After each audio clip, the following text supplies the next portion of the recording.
अवशिष्ट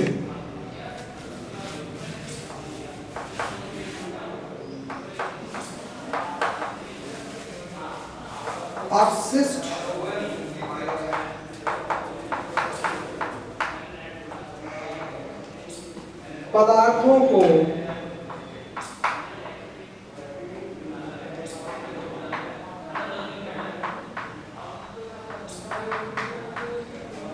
शरीर से बाहर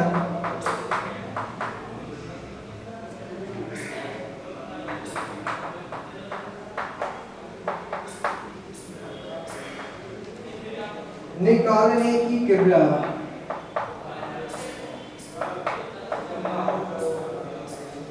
अवशिष्ट पदार्थों को शरीर से बाहर निकालने की क्रिया को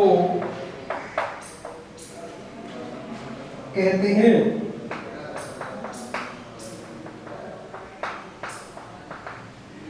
बीच में दिया हमारा खाली स्थान, उसको क्या कहेंगे? उत्सर्जन।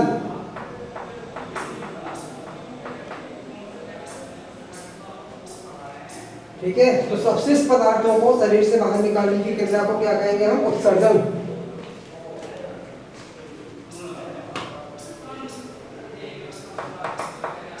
फिर आएगा हमारा चयन।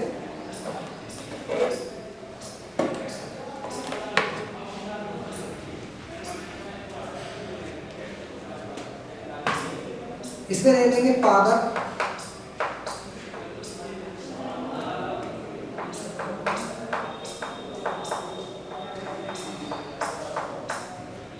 मिट्टी से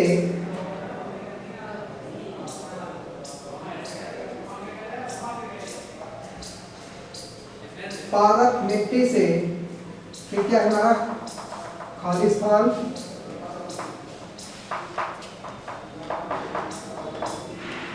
की सहायता से जल एवं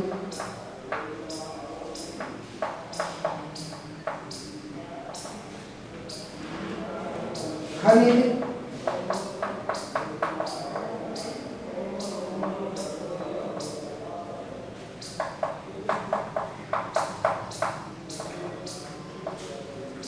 लवणों का अवशोषण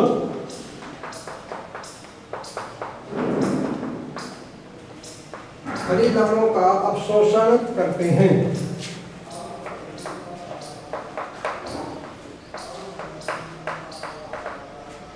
तो पादप मिट्टी से की सहायता से जल एवं खनिज लवणों का अवशोषण करते हैं, तो वो क्या हो जाता है हमारा? मूल रोम।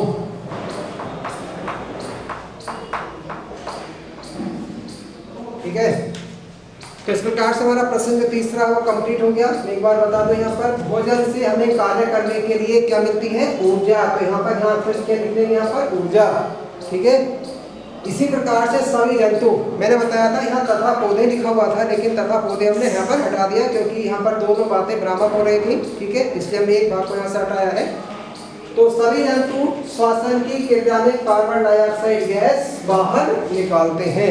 ठीक है, ध्यान रखना बच्चों। सिर्फ यहाँ पर खाली स्थान है, यहाँ पर नहीं है। यहाँ पर हमने कुछ हिस्से को हटाया है। कारण क्या था? दो चीजें यहाँ पर एक साथ दे दी गई थी, दोनों का क्या होता? अलग अलग बैठना था। इसके बाद है कछुए का जीवन काल लगभग 120 से 150 वर्ष का होता है। गय है लाजवंती, जिसको हम छुई का पौधा भी बोलते हैं। क्या पौधे का स्पर्श करने के प्रति क्या है? वो संवेदनशील होता है। अवशिष्ट पदार्थों को शरीर से बाहर निकालने की क्रिया को उत्सर्जन कहते हैं। यहाँ पर क्या लिखा हुआ है? उत्सर्जन कहते हैं। फिर वाला पादप मिट्टी से किसके द्वारा? मूल रोम की सहायता से जल एवं खनिज लवणों का अवशोषण करते हैं। तो इस प्रकार से आप इसको अच्छी प्रकार से नोट करें। एक तरफ हो जाता हूं इसमें।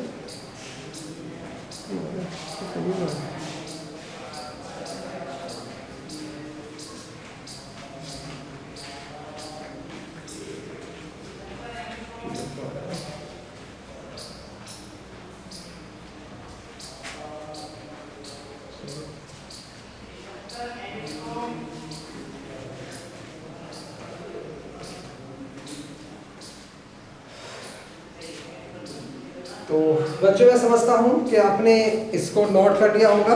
ठीक है, मैं थोड़ी देर के लिए हट भी गया था इसके पास से। तो आप चाहे तो फिर एक बार इसको देख सकते हैं, आराम से इसको नोट कर लें, ठीक है। अब हम इसमें क्योंकि अगले प्रश्न की बात करेंगे आप, ठीक है। तो समझ गए होंगे हमने यहाँ पर सब जगह भर भी लिया है वाला, ऊर्जा, कार्बन डाइऑक्साइड 120 से 150 संवेदनशील, ठीक है। इसके बाद क्या आ गया वाला, यहाँ पर आ गया उत्सर्जन, और लास्ट में भरा था हमने मूल रोम, ठीक है। तो इस प्रकार से हमने क्वेश्चन को हल कर लिया है। अब इसमें अगले क्वेश्चन की बात करते हैं।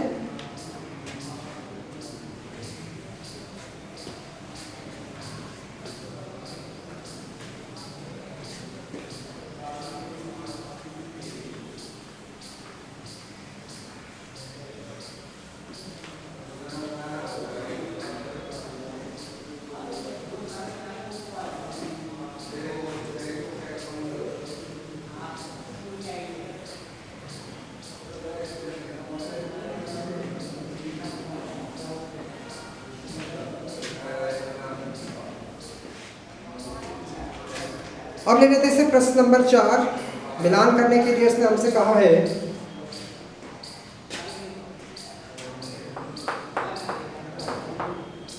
प्रश्न चौथा, इसमें स्तंभ के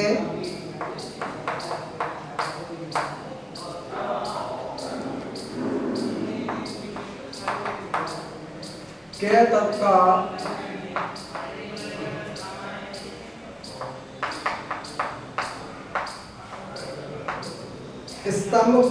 स्तंभ खे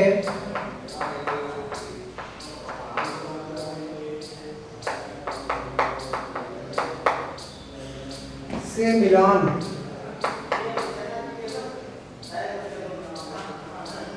कीजिए।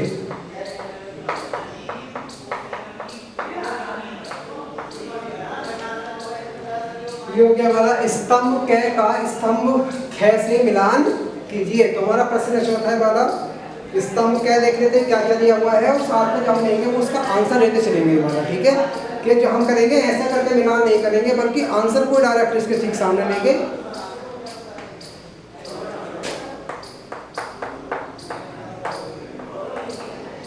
तो ये आ गया हमारा स्तंभ कै,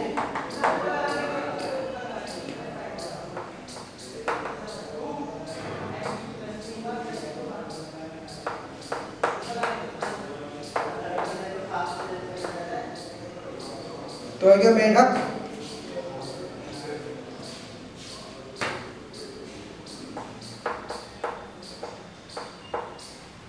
खे आ जाएगा स्तंभ कंद,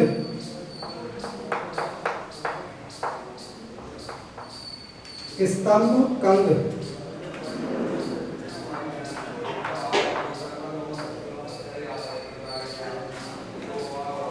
गे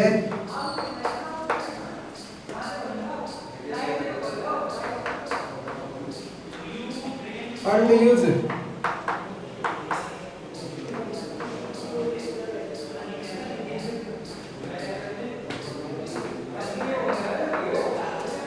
क्या हो गया सलजम,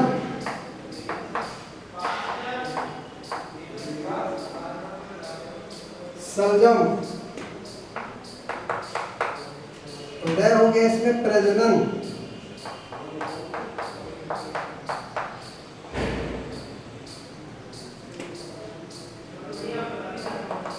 चय उत्सर्जन,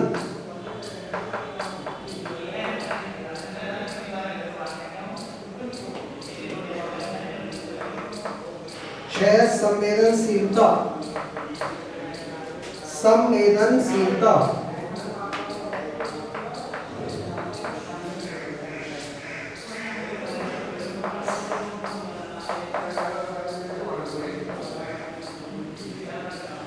तो हमने क्या कर लिया वाला, जो स्तंभ हमारा क्या था, स्तंभ क्या को लिख लिया है, और स्तंभ खे में हम क्या काम करेंगे, यहाँ पर इसी के आंसरों को लिखेंगे, डायरेक्टली हर पर निर्माण नहीं करेंगे, बल्कि सही आंसर का ठीक सामने लिखेंगे।